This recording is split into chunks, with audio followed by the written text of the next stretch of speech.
Thanks, Julian, for that very short introduction. Today must be a good day because even the Toronto Maple Leafs won last night.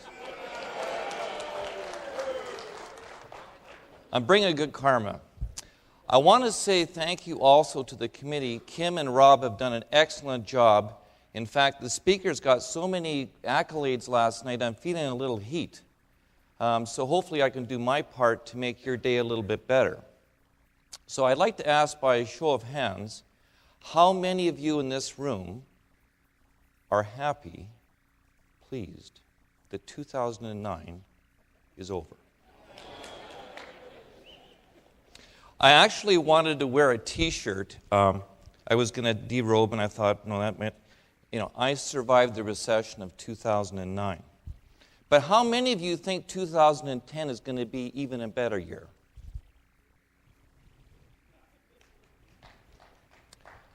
Three of you.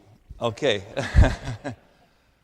My objective today is I want to take you through a little journey. So I've been in this business, as Julian said, for 35 years. And I want to share with you some of the experiences that I've learned. And my goal is that you'll be able to take some of the lessons that I've learned over my career and transfer them into your business to make 2010 a better year. So let's get started. After finishing a Bachelor of Commerce at the University of Calgary, I moved to Vancouver and started with New York Life. I didn't know too many people there, and my manager said, I got a solution. In the Vancouver Sun, coincidentally, when I arrived, there was a list of all the recent graduates at UBC, and there had to be 500 Bachelor of Commerce graduates. But I had no way of contacting them. He said, I think there's got to be a way you can get a student telephone directory.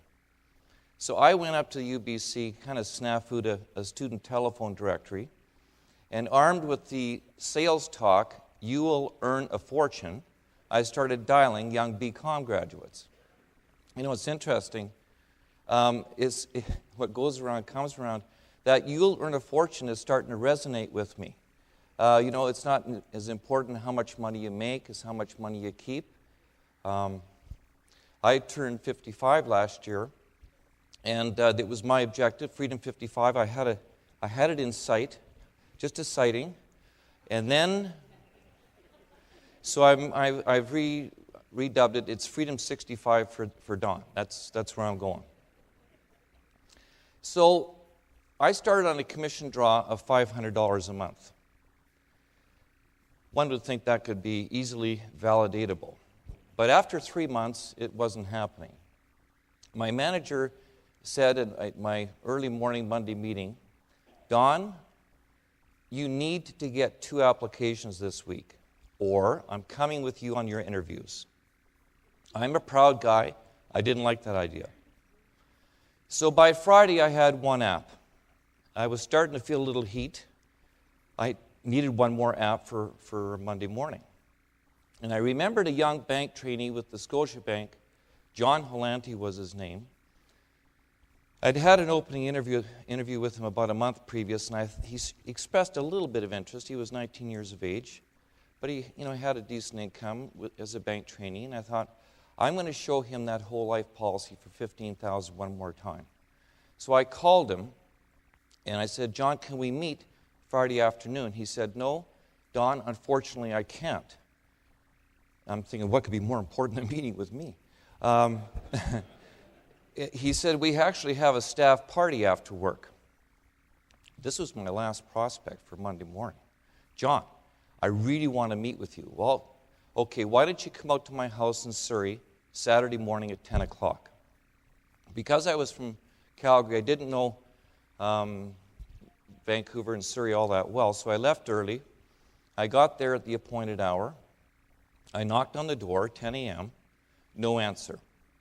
I went around the back, rung the back doorbell, again, no answer. Now we got some heat. The guy's got to be home, so I'm thinking, I got a solution. I'll bet she's still asleep. So I went and I rapped on the basement window. Sure enough, coming to the door was John Halenti. Your painting picture of a great life insurance prospect. 19, hungover in boxer shorts. I delivered that You'll Earn a Fortune sales talk and closed him 5 times. He signed that app for $18.65 a month. And I went in Monday morning with my 2 apps. You know, sometimes it's those little bunts that kind of keep you going. And that's what happened for me. So what I learned early in my career was the value of hard work and building a strong activity. So what I did is I would consistently make 40 calls a week. So my objective, my kind of activity profile looks something like this. 40 calls a week would equal 10 interviews, would equal 3 sales.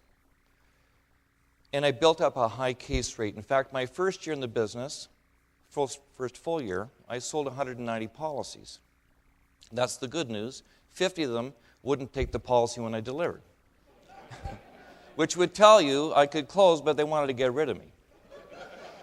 But I moved back to Calgary and got married, and it earnestly started in the insurance business in 1976. And it went pretty well. And Susie and I got married. We started having a family. And after 3 years, this working the kitchen table market kind of was getting a little boring.